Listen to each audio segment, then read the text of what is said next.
Late Late Show with Johnny Memphis and Kardashian. My first guest tonight is an actor, a very, very good actor, maybe the best actor that's ever lived. No pressure. He's in a new film called The Bourne Legacy in theaters now. Please welcome the terrific Edward Norton, everybody. Edward Norton.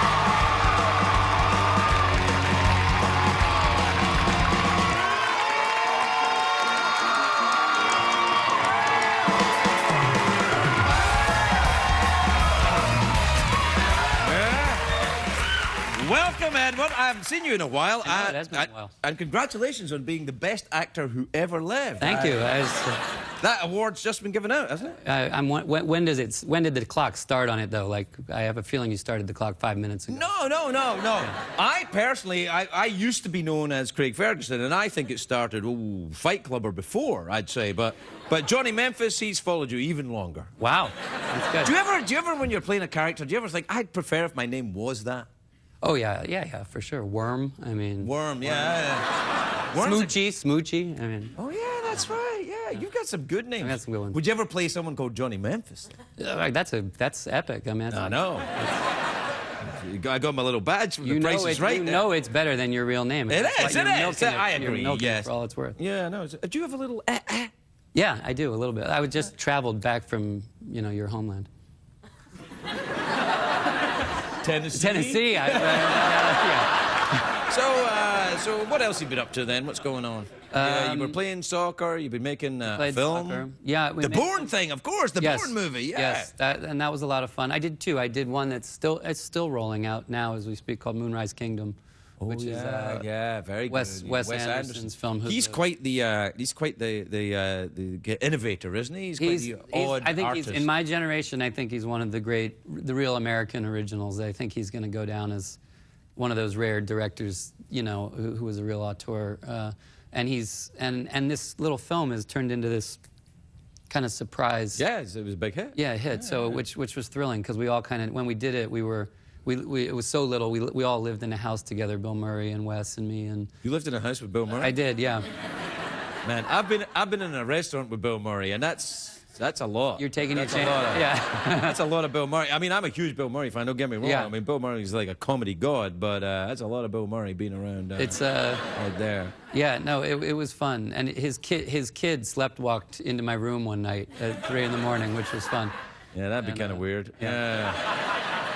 But that was fun, and then the Bourne film was a huge amount of fun. Actually, it was like that director too. Do you like the do you like the spy thrillers? Do you enjoy that kind of? Oh yeah. I mean, I loved all. Do you read those type of books? I used to I love Graham Greene, all those Graham Greene novels. There's a great guy you should read, a guy called Philip Kerr.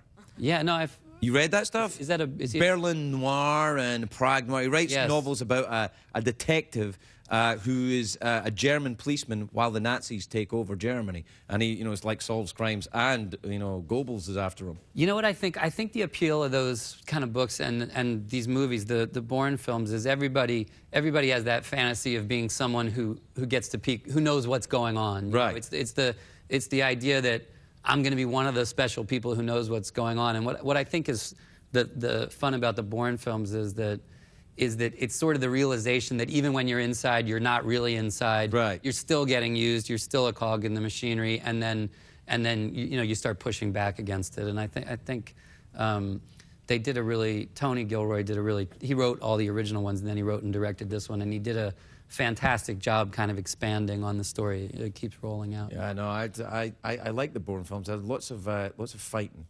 Yeah, they're good. I like watching fighting because I keep thinking, I'm not involved. That really helped. You've done a lot of fighting in movies. I've done my share. Like a ton. Like, I mean, you even beat yourself up in Fight Club. I knocked myself down. Like, in that, there was a scene where you actually beat the crap out yourself. And I hit, and the blood obviously is fake, but it's sticky. Yeah. And there was all this fake glass around, and it ended up being one of the big laughs when I kind of came up, and there was all this fake glass stuck into the blood on my hand, and it always got a gasp, and it was totally by accident. Oh, have you ever had blood in a cut in your hand?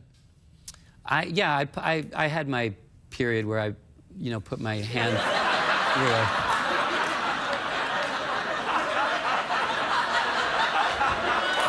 Let me rephrase that.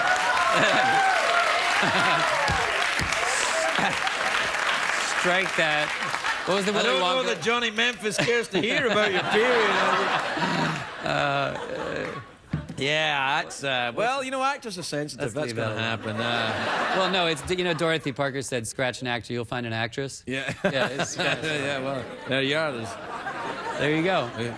No truer word said. All right, we have to take a break. We'll be right back with Edward Norton. Edward Norton.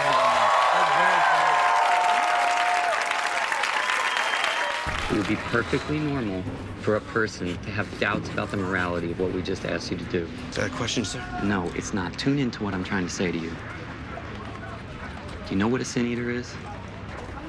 Well, that's what we are. We are the sin eaters. It means that we take the moral excrement that we find in this equation and we bury it down deep inside of us so that the rest of our cause can stay pure. That is the job. We are morally indefensible and absolutely necessary. You understand? When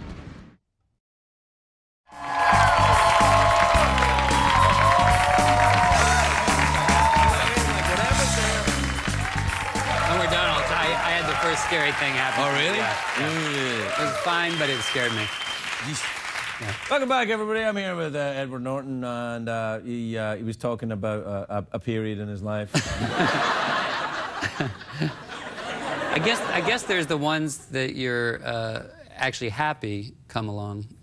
When a period arrives and you're happy about it? Yeah. Well, you know, yeah, I guess. Yeah, that would be times when you're. Oh, I see what you're saying. Yes, yeah! you got it. You get it? Oh, I'm like, what the hell? I was like, but you know, that's me. That's Johnny Memphis. Sometimes. It's the motorcycle accident. Yeah, since I had the accident, I don't know. Look, we're out of time. So, what do you fancy? A mouth organ, awkward pause. You can go for the big cash prize, or my new one. Can you guess what Her Majesty the Queen is thinking? If you can guess. I'm going to go with the new. I think she's... Wait, don't say it. Yeah, okay. First of all, what time is it, Shadow Stephen? It's time for the big cash prize.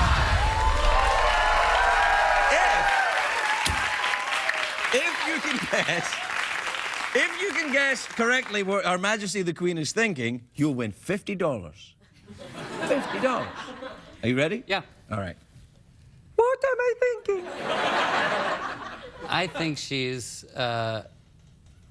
thinking about Johnny Memphis's ball handling skills.